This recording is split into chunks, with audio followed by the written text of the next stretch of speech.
Cheers, queers! Today on the Big A Agenda, I am talking to author Brian Selznick about his new book released last April, Run Away With Me. Welcome to the podcast, Brian. Thank you so much, Caitlin. I'm so happy to be here with you. I am so excited to talk to you. I have to tell you that when your book came across in our email, I was very excited because your book, The Invention of Hugo Cabret, was one of the first bigger books that I remember reading growing up. Oh, wow. That's it so actually great.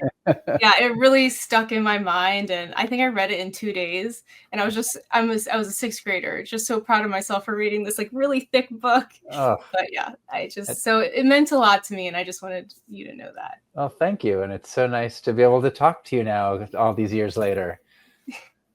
Yeah, if my little self knew. So we're here to talk about Run Away With Me. How would you describe the book to someone who's never read your work before? Run Away With Me is my first gay teen romance, and it's set in 1986, two boys who fall in love in Rome over one summer. But there's three other queer love stories through history, one in 1940, one in 1900, and one in the 1600s. And it's sort of about how the past reflects and supports the present, and about falling in love. That is a perfect description of it. It's almost like you're a writer or something, right? Thank you. So you've written, I believe it's after the story, about your experience in Rome and actually being there during the pandemic. How did your own experience of walking and exploring Rome with others influence the way Danny and Angelo experienced the city together? Yeah, I had I think, we all had very strange, unusual pandemic experiences, and mine involved, for the first 3 months of the pandemic, being stuck on the opposite side of the country from my husband, then getting back to where he was and spending time with him. And then he won something called the Rome Prize. And at the height of the pandemic, 6 days after the insurrection, we were flown to Rome along with about 20 other prize winners and their families, where we ended up in this city where there were no other tourists. The Italians were not going out. So it was this very strange time where we felt like we had the city to ourselves. I would go to the Sistine Chapel by myself once a week, and we got to experience everything in a very strange, beautiful, somewhat extremely dangerous way. But it was also really beautiful. And wandering around the city, I just began to imagine these two boys falling in love. And I think that parallels the way a lot of my stories begin. I often begin in a city, there's usually a city that I love, and I begin with a vague outline of who the characters might be without knowing who they are. So when I was in the city and we were walking around, the other Rome Prize winners were all working on projects that had something to do with Rome. So there was an architect working on the obelisks and or a story about the obelisks, or a project about the obelisks. There was someone doing a project about the dreams of popes in the 12th century and the mosaics representing them. So every time I heard something or learned something from one of our new friends, I would think to myself, that should be in a book, or that should be in a book. And I began to create, at first, an imaginary map of Rome, and then I actually got a map of Rome and began putting red marks on it, showing where all of these things that I was falling in love with were placed. And when I got back from Rome, I had some work to finish, some other books to do. And then I began to think about that story that seemed like it had been planted while I was there. And I began to be curious about who those two boys were, and how the places in Rome that I loved could be connected by the journey, by the narrative of these two boys.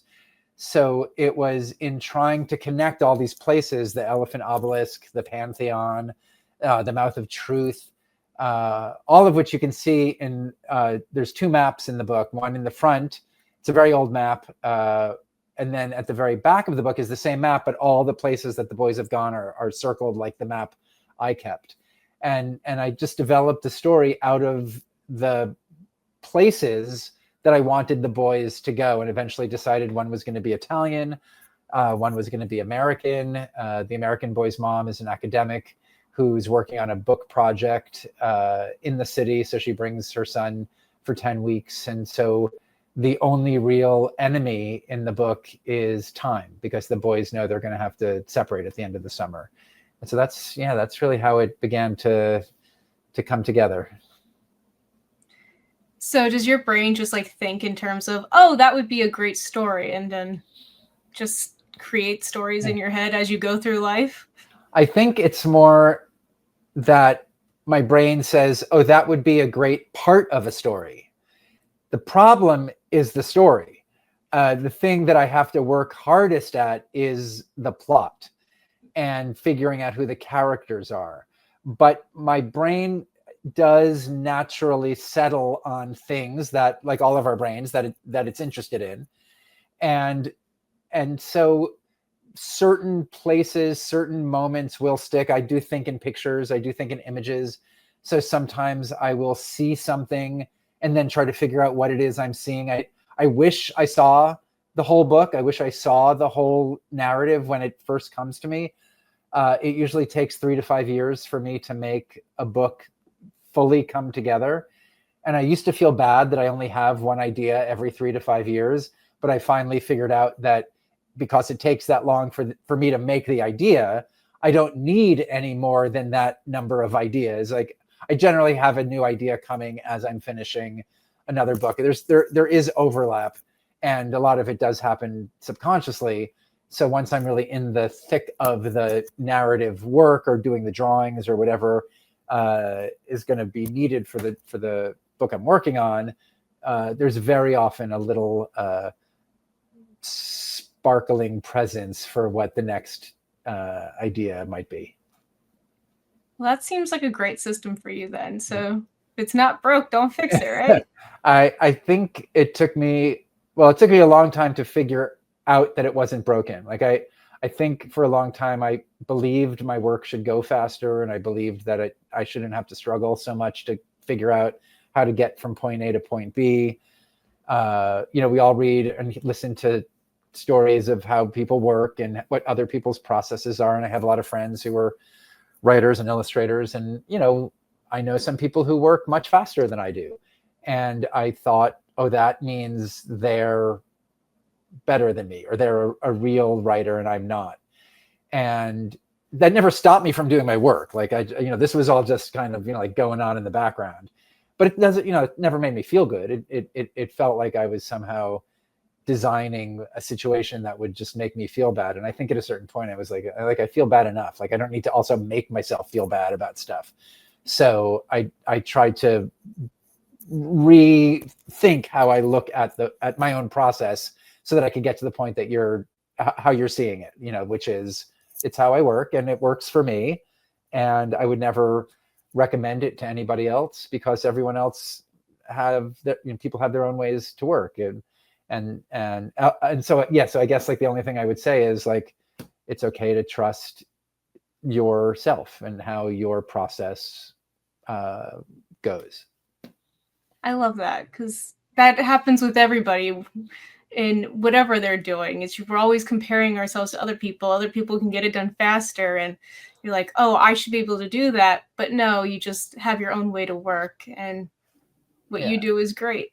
Yeah, it's like the nightmare of home renovation shows, which I love to watch. And I love any show with experts, right? People who really know what they're doing. But what happens is they collapse time, right? So they talk about how much time something takes, but what you see is the months or years of work in a single episode or over the course of several episodes. So even though we're being told this is taking a long time, what we're seeing is something happening very fast. And I think that sometimes tricks us into thinking it is going fast and that our work should be going fast. And we have the tragedy of having to live in actual time, and we can't make things go faster or slower. We can just, time is going to go the way it goes. And sometimes it's going to feel slower or faster, but we are stuck in it. And just remembering that, we all experience time in different ways, and we experience our process, and this is how I experience mine. That's a great point. So well said. I could go on about Repair Shop and other shows with expertise that I really love. Well, if there's any place to just start fanning over your favorite media, this would be the place, right? I'm in the right place. Yes. But back to the book, what was your favorite scene to write or illustrate in the book, and why does it stand out to you? That's interesting because the book is made out of all the places that I most love in Rome. What comes to mind first when you ask me that question is the first scene that I actually wrote. And the book is filled with famous places in Rome. Like I mentioned, the elephant obelisk by the Pantheon and the Mouth of Truth, and just there's so many churches and so much art. But the first scene I wrote was actually this old staircase, the two boys climbing up this old staircase in a building that I visited with some friends who had met this older man who was an artist and had a studio at the top of a 5-story walk up in the part of town where we lived. And it was just this very nondescript, very old, sort of triangular, circular staircase going up and up and up and up that led to this really remarkable artist studio.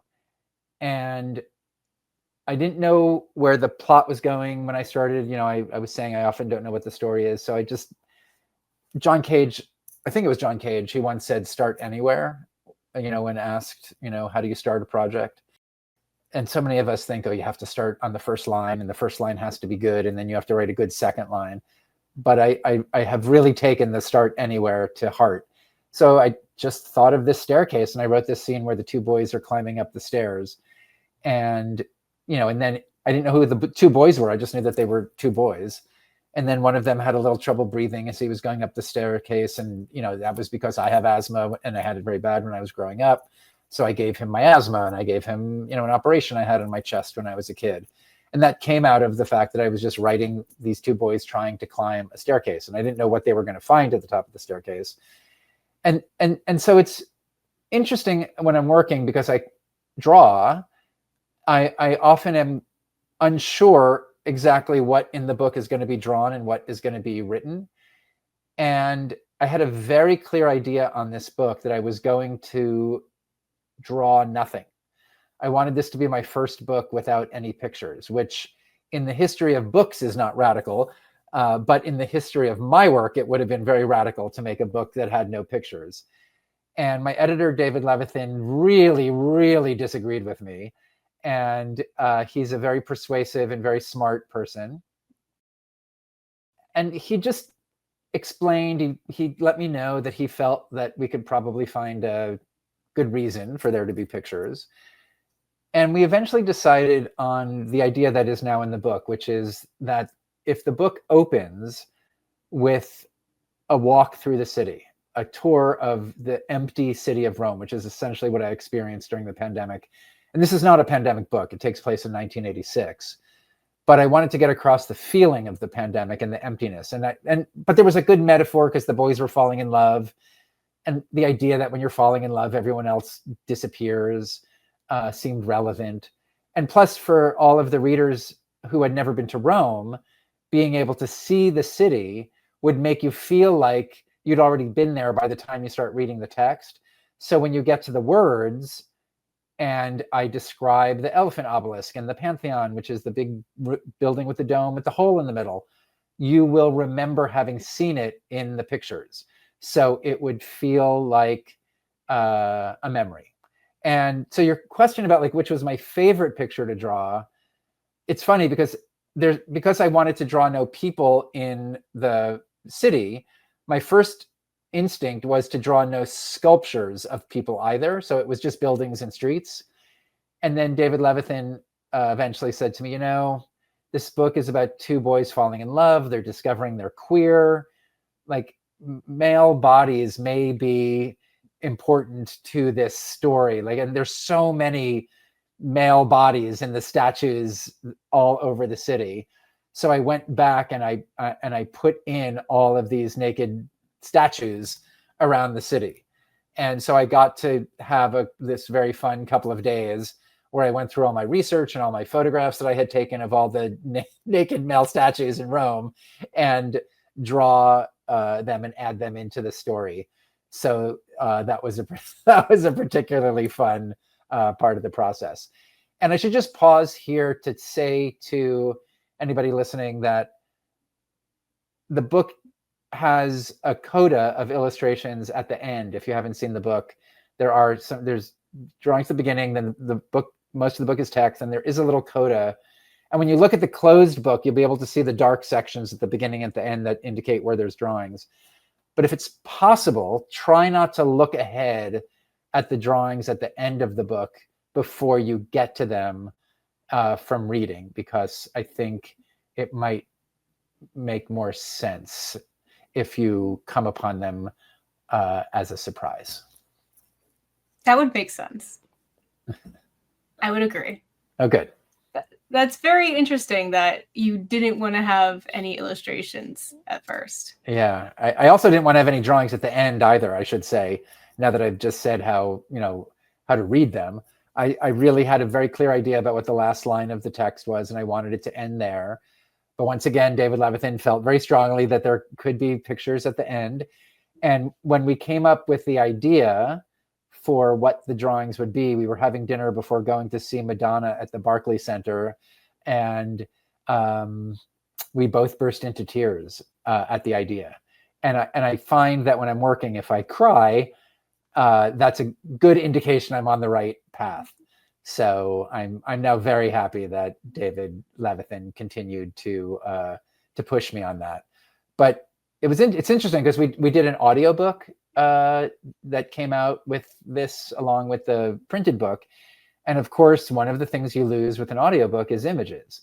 And in my other books, like Hugo and Big Tree, I added new text to replace some narrative information that was in the pictures.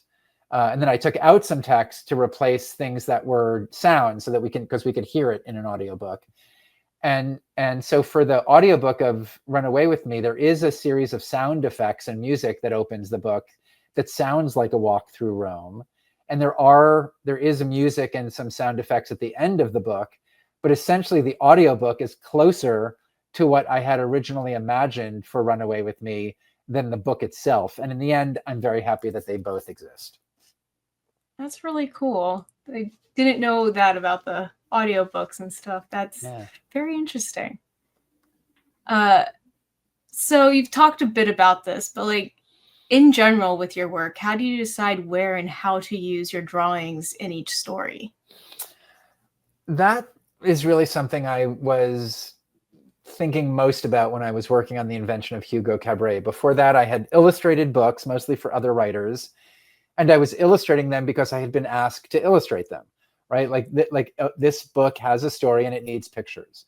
And then I try to think of the most interesting and creative ways to use the pictures and to think about how the pictures can elaborate on the story and add things to the story that aren't just repeating what's already in the text. So I've been thinking for 15 years about what pictures do in a story. But when I began work on The Invention of Hugo Cabret, it was originally supposed to be a 98-page novella with one drawing a chapter.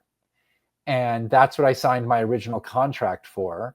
And it wasn't until I'd been working on the book for a couple of months that I realized the fact that the book is about movies might be an interesting way to think about the images. So instead of just having one drawing a chapter, which is a pretty, traditional way to illustrate a chapter book, I thought about something like Where the Wild Things Are, where the Wild Rumpus has 6 pages, 3 different spreads of pictures that have no white space, no text. It takes over the whole book, and you just turn the page to move the story forward, and you watch Max and the Wild Things on on their Wild Rumpus.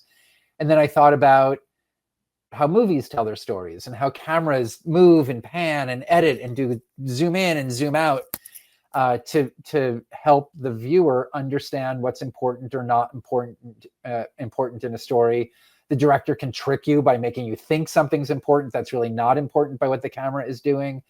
So I thought, I wonder if there's a way to like make a book that feels a little bit like a silent movie and a little bit like Where the Wild Things Are times, like 1,000.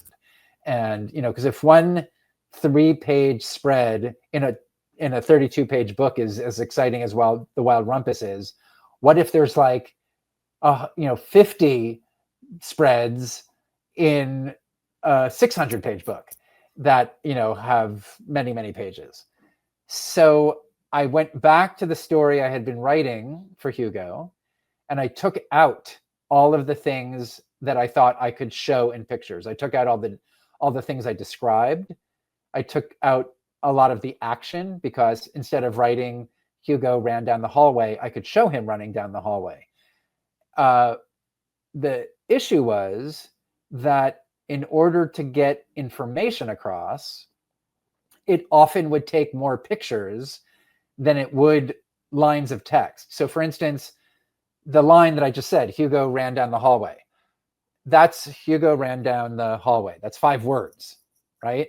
So in order to draw one picture of Hugo running down the hallway, because I had the idea it would fill the whole book like The Wild Rumpus, graphic novels often have little, bursts of drawings, which is great, but I didn't want to do that. I wanted to do one drawing every double-page spread. So to draw one picture of Hugo running would take 2 pages, 2 full pages. But to draw one picture of Hugo running isn't actually a verb. That's just an image. But to draw him running small in the distance, and then you turn the page and he's bigger and running, and then you turn the page and he's running closer, and then then you turn the page again, you see his foot going off. So then you get running, right? Then you get movement. Mm-hmm. But that is, I think I just said like 5 spreads, and that's 10 pages. Right. Yeah. So it very quickly went from a 98-page book to this 600-page thing that I guess technically it's only 550, but you get the idea. It grew a lot. And I had to go back to my editor, Tracy Mack, and say, I have this new idea. What do you think? I'm going to need more money and more time because it's going to take me a lot more time to make it. And from the very beginning, she and everyone at Scholastic said, yes, we love it. She encouraged me to take out more text as much as I could. And so after I did that, I felt like, okay, that was really fun, but I don't want to do the exact same thing again, right? Like you want to try to learn from what you've made previously. So I thought, okay, I just made a book where the words and the pictures work together to tell a single story. My goal at the end of Hugo was that you wouldn't remember what you saw and what you read, that it would all flow together in your mind as a single narrative. So even before I started Wonderstruck, I had an idea for a different structure. I thought, what if I tell 2 stories, one with words and one with pictures, and then have them weave back and forth? But then I thought, okay, so what kind of story would make sense all with pictures? And then I happened to see a documentary about the history of deaf culture and the way that people who are deaf experience a lot of the world through what they see. Even their language, sign language, is a visual language. You watch it. And I thought, oh, that'd be really cool to like tell a story about a deaf person all in pictures. And then I learned about the history of silent movies and how deaf people loved silent movies because they could go to the movies with hearing people and love it together. But then the coming of sound, which hearing people we've always been taught that it's a great thing in technological advancement, but it was a tragedy for deaf people because it cut them out of the experience of that popular culture, that kind of media. They lost the ability to go to the movies for a long time. And that was really interesting to me. I never thought about that before. And so I began to build the story of Wonderstruck around the structure. So I knew that Rose's story in 1927 was going to all be in pictures.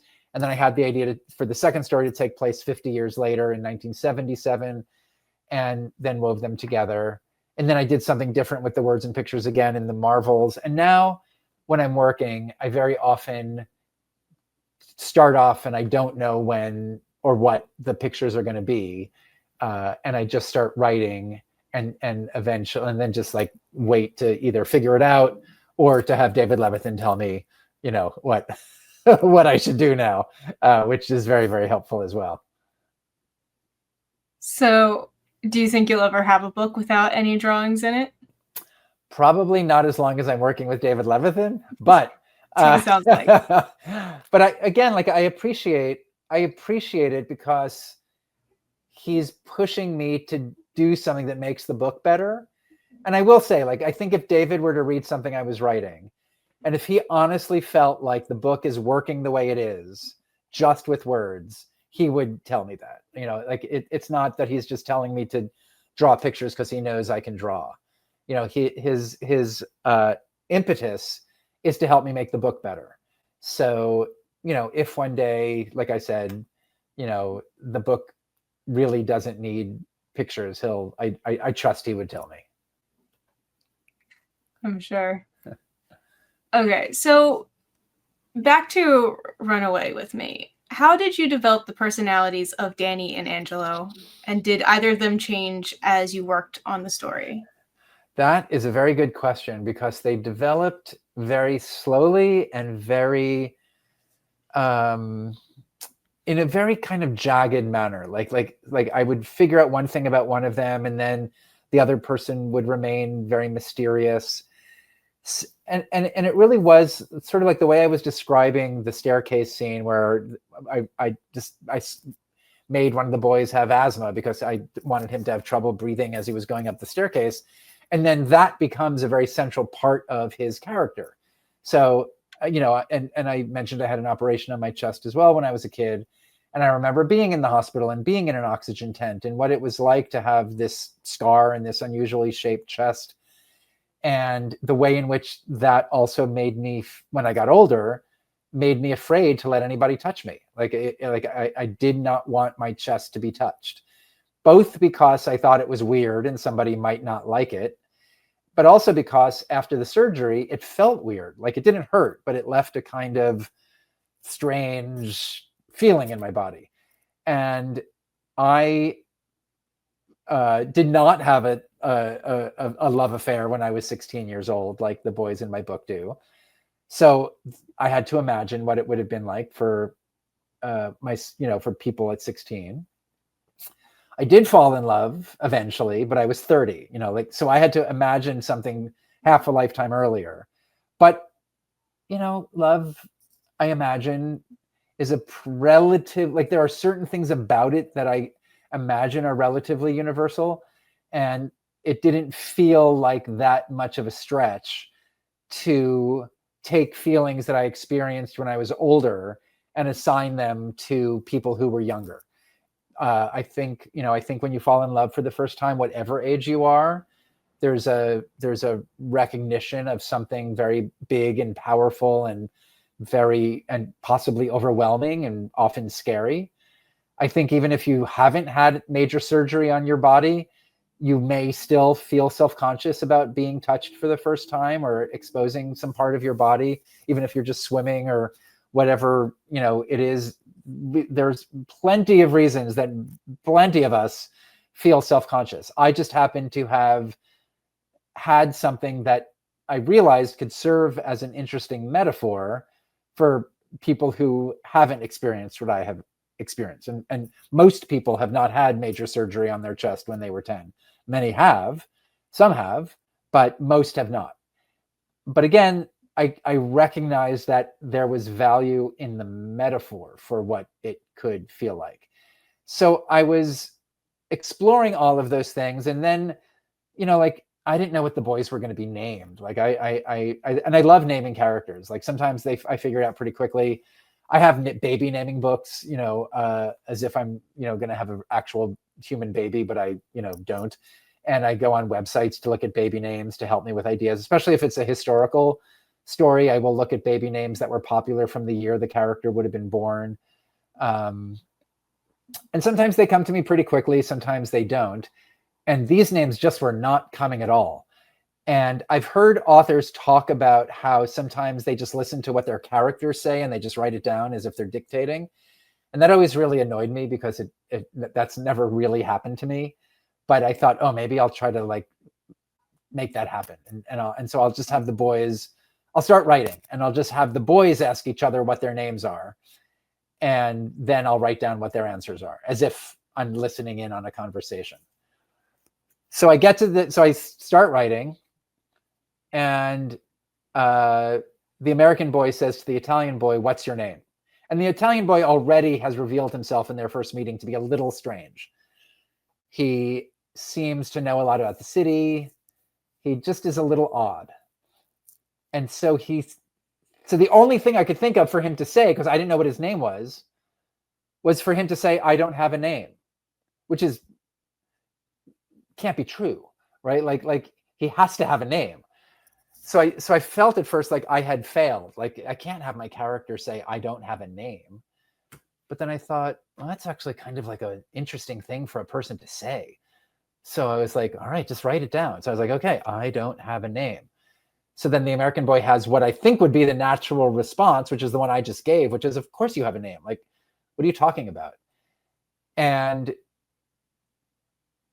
the Italian boy then, says,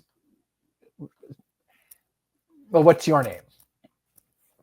And the American boy, says, "Well, I have a name. It's like, of course I have a name." And essentially what ended up happening was like, neither of their names were coming to me. So the Italian boy eventually said, as I was writing and crossing things out, the Italian boy eventually says, "Well, then you give me a name." And the American boy says, "I can't do that. Like, I don't know what your name is." He goes, "No, give me a name." And so the American boy names him. And because the American boy, like the book opens with him in this church and he's looking at these beautiful paintings of angels on the ceiling, he decides to name, and this kid looks like one of those angels with the curly hair and he's very beautiful.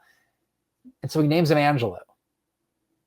Not telling him that he looks like this angel, but he names him Angelo. So if I, as the author, had named the character Angelo, that would have seemed a little on the nose, a little bit like, oh, I'm trying to say the character is like an angel. But because the other boy makes up the name, it feels appropriate. And so then Angelo says, "Well, I'm going to give you a name." And the American kid says, "I have a name." And the Italian kid said, "Well, not one that matters." So he gives him a name as well that's related to some of the things they've been talking about.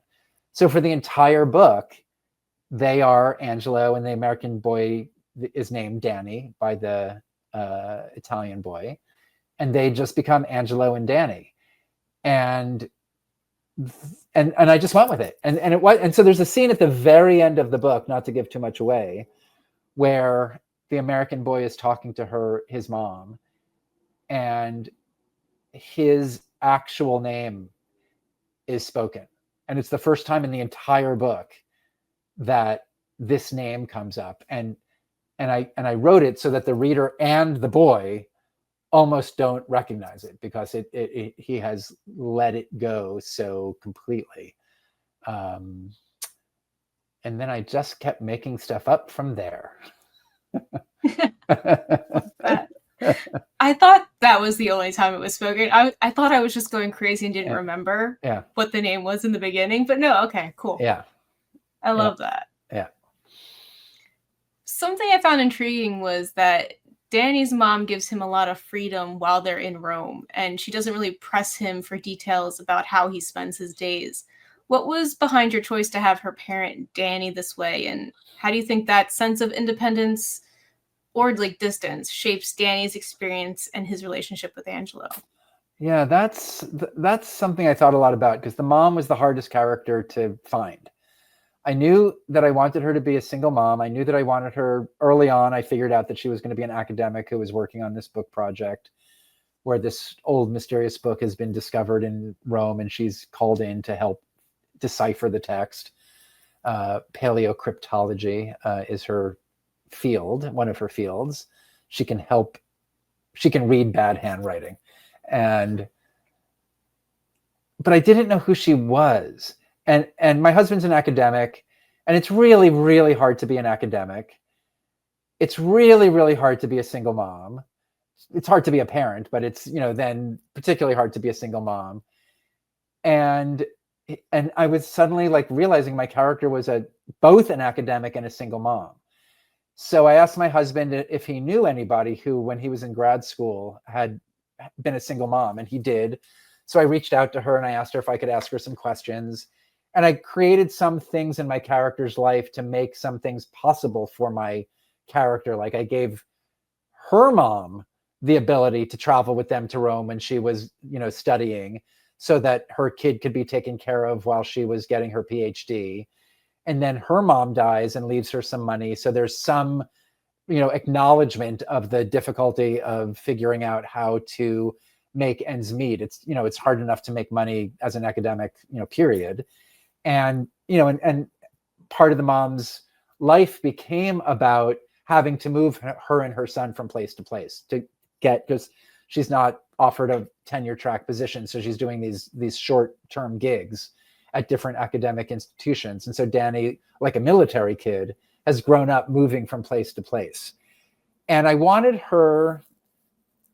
I wanted her to be a really good mom, but I wanted, whatever that means, right? Like we can all think about different things that meant, but I wanted her to be a mom who was graceful and understanding of her child's independence and desire to grow up and have boundaries around himself.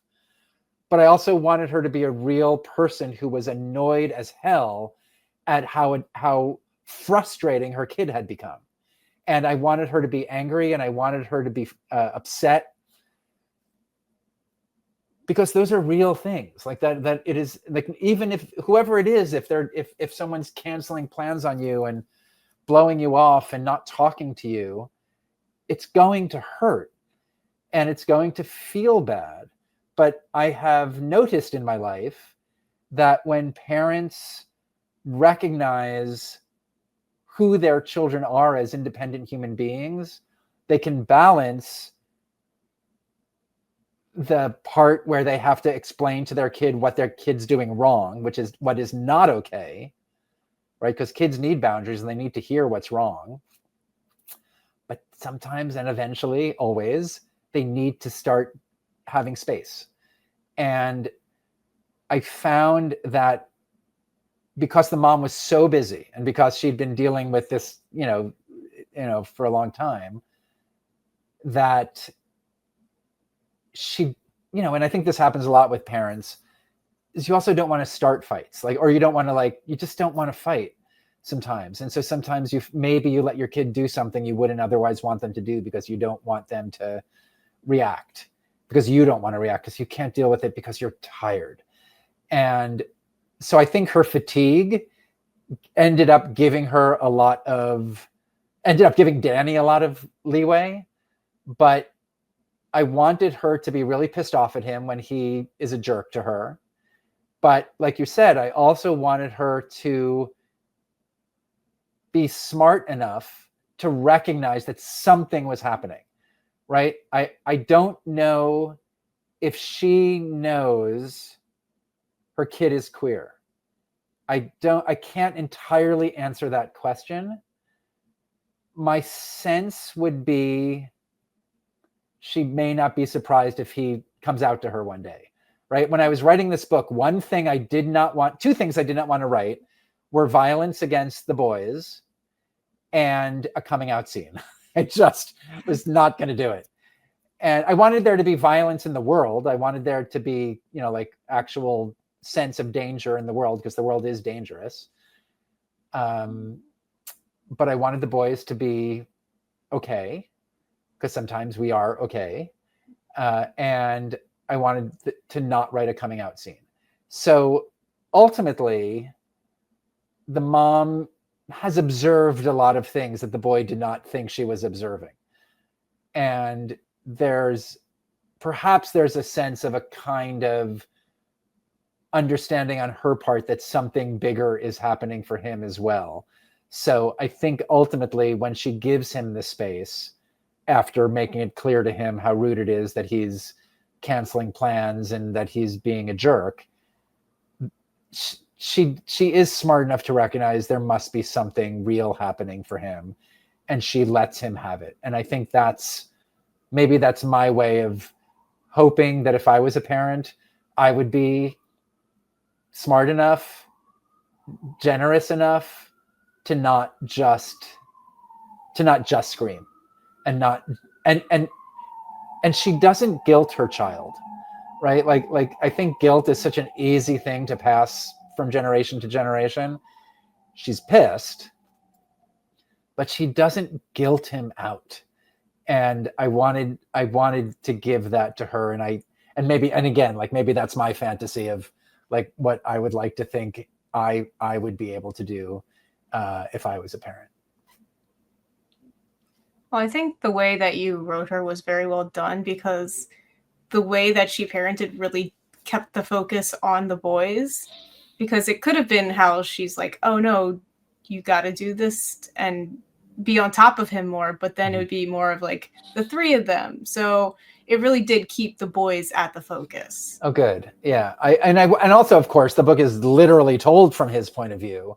So there probably is a huge amount more between him and his mom that he's just not telling us, or that he's not remembering, or that he's not focusing on. And it probably is harder for her. You know, I think there's even a point in the story where he actually says he can't imagine her being upset about something he does. Like he can't imagine she cares. And of course she does. But he's 16 and he's in love with someone for the first time. And also like no one ever says gay or queer or any of those words in the book. Like it's about two people falling in love with each other, and the queerness is just a fact. It's present. And also, like, as an academic, I would guess that the mom also knows a lot of queer people. So it's probably not a shock. And, it's 1986. So there probably were more free range children than there are now. There's no cell phones. Like, you have to kind of just let your child go for the day. Like there wasn't much else. I guess she could have locked him into the museum, but that would be a very different, kind of story. So generally we were given a very different kind of freedom than a lot of children are given now. And, and we have to remember that it's how he's choosing to tell this story to us. Yeah. Speaking of stories, Angelo says a lot of stories, like history and legends from Rome's past. How did you choose which aspects of Roman history or myth to include? And did you take creative liberties for the sake of the narrative? Yes, but not with history, right? So all the history that I give of Rome is accurate. And most of the stories that Danny tells are real stories that I learned from my friends when I was living in Rome, all the other Rome Prize winners and those projects I was talking about regarding the obelisks. And so anything that you read about the history of Rome is true. But Angelo is a fabulist. Like he does make stuff up. He does say he's 3,000 years old. He says he has no name. And he tells Danny the story of these two men in the 1600s who fall in love with each other. And we, as the reader, are never entirely sure if that story that's being told is true or not. It does often coincide with things that Angelo wants Danny to know or to feel or to do. He kind of seduces Danny through moments in this story. So, if he's thinking about kissing Danny, then he'll tell a part of the story in the 1600s where these two men kissed for the first time, things like that. So we're never entirely sure. But even in that story, there are elements about the city that are true. And one of the characters in the 1600s is an assistant to the famous artist Bernini. And Bernini really did have a lot of assistance, and all of the facts about Bernini in the backstory are true, including his use of assistance for a lot of his work.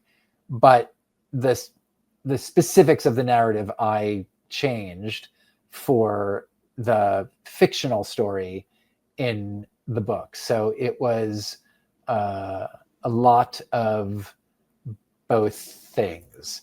And then there's a backstory between two men in the 1900s where these two men fall in love in a bookshop and their hands kind of secretly touch while they're holding a book.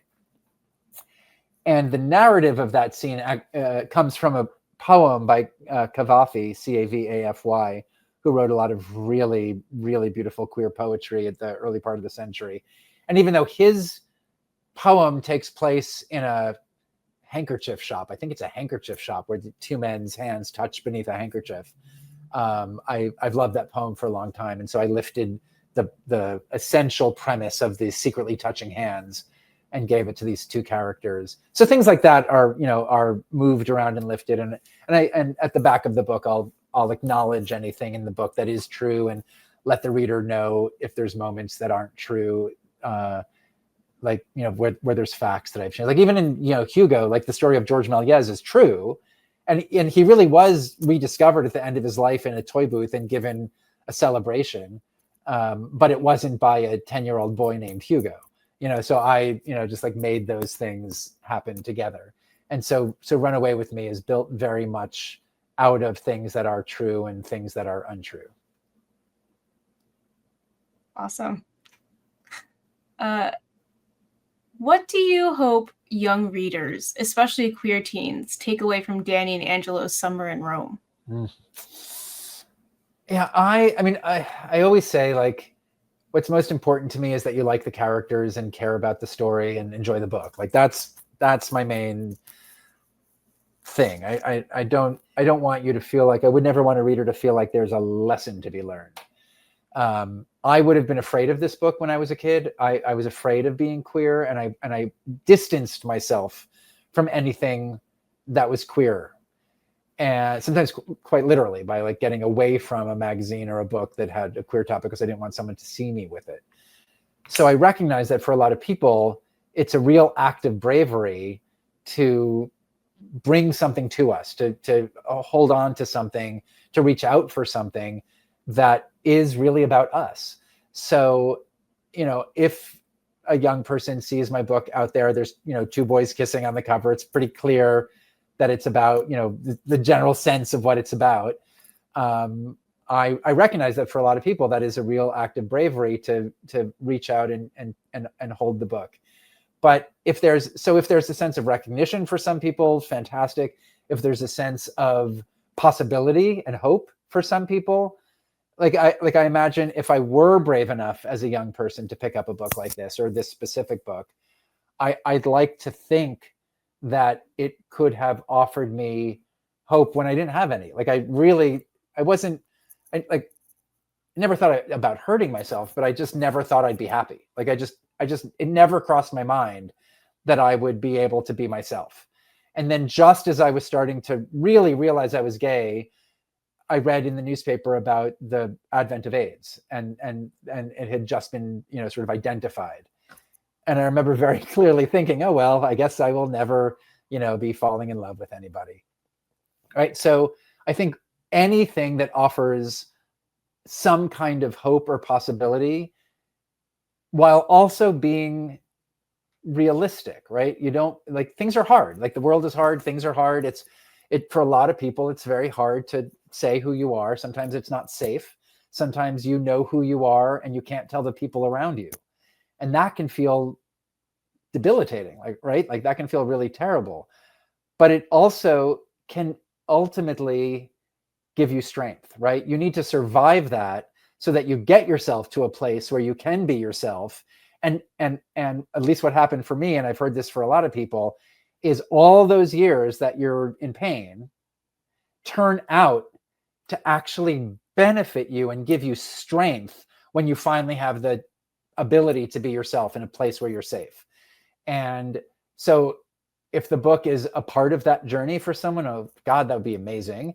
And because I grew up at a time where I didn't know anybody else was gay, when I started coming out in my, young adulthood, and I discovered that I wasn't the only gay person on the planet, that that there's a lot of other gay people alive right now. And there is a history of queer people going back to the beginning of time. And a lot of people whose names I knew were gay. Movie stars that, from past and present were gay. Authors were gay.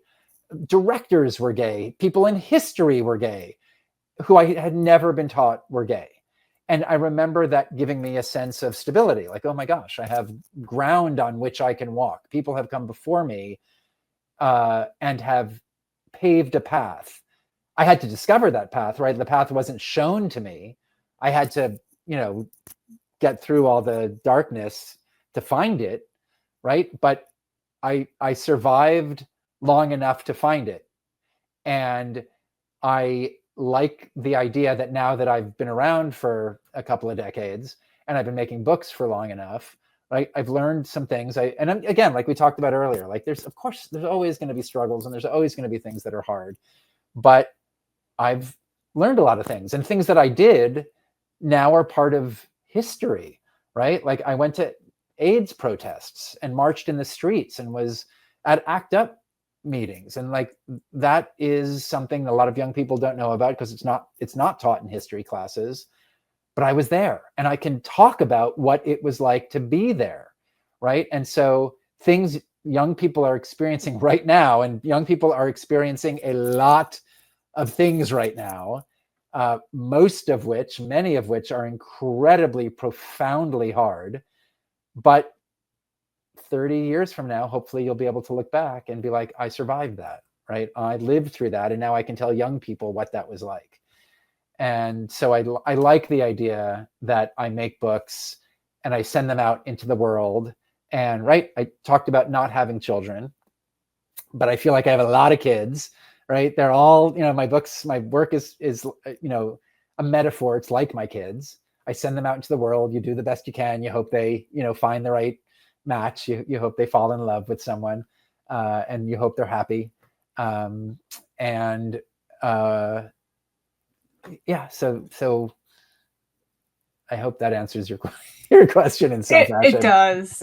I love that. That's so well said. I personally want to thank you for adding to the queer media library, because I'm sure this book will touch a lot of people and hopefully help them discover themselves, discover other experiences out there. Yeah, I was very excited to see that you wrote a queer book. Thank you. Very excited. Thank you. Yes, it's fun to do a deep dive into queer media with you. Well, that's all the questions I have for you today. Do you have any final words for the listeners before we wrap up? Just really happy to talk about all of this with you, and just, I don't know, I'm very struck by this last part of the conversation and the idea, like I think about myself as a young person, and I think about, like we were saying, the things I was afraid of. And I think, a podcast like yours and the ability to see all of this queer media, and not just see it, but then to be able to like fan out about it, right? And to go totally deep into all the details. And you give people the opportunity to meet like all the people behind the scenes who are making all of this stuff, right? Like there is a huge network of people making these things for you, and you're a part of it, right? You're like, first you're a part of it as a fan, and then you could become part of it as someone who's making some of this stuff yourself. And I feel like you're just giving people a chance to see how big this part of the world is. And especially now when things are so many, the government is trying to erase us and trying to make it more difficult for us to find ourselves in the media. You remind us that there's so many of us that no matter what happens, we're not gonna go away, and that we're gonna do what we can to support each other. And queer media is a really helpful and very fun way to remember that we are all part of an amazing, long-lasting community. Thank you. That means a lot. We definitely do focus a lot on the community part as well of the podcast, because growing up, it's like so hard to find people that love exactly what you love, especially like when you're obsessed with queer media. It's kind of like, I grew up the same way, like not really sharing like what I like, because I'm like, I don't know if that's okay to be myself around people. And so I never found those people that I fit with until I found my community online. And now I've been lucky to visit some of them in person, and to be able to create this community for others to find themselves and talk and just like scream about their favorite media with other people. It's been beautiful. And now your book is going to be part of that. It already is part of that. We're here talking about it now. So just thank you again. It was great talking to you today and learning more about you and your experience, your book, everything. I really appreciate it. Thanks. It was really fun to talk to you. How can our listeners support your project, your book, and connect with you on the internet? I have a website, brianselznick.com, which has information about all my books. I'm also a puppeteer, and I've written ballets and do theater. So there's information about all of that. And then I am on Instagram at the Brian Selznick, because for some reason at Brian Selznick was already taken. So I post very infrequently, but if I do have a new project out, and every now and then I will go on and check and see if there's any messages. So those are, and I also still love responding to actual physical letters. So if anybody writes to me, care of Scholastic, my publisher, I always write back. And so it might take me a little while, but I do write back to physical letters. That's awesome. Well, thank you again. This has been wonderful. And for everyone listening, until next time, hydrate for lesbian Jesus and gay it up all over the place. Bye. Amen. And with that, we've been Big Gay Energy. If you like this episode, check out all our other episodes right here on YouTube. Please like, leave a comment below, and subscribe for more amazing super gay content.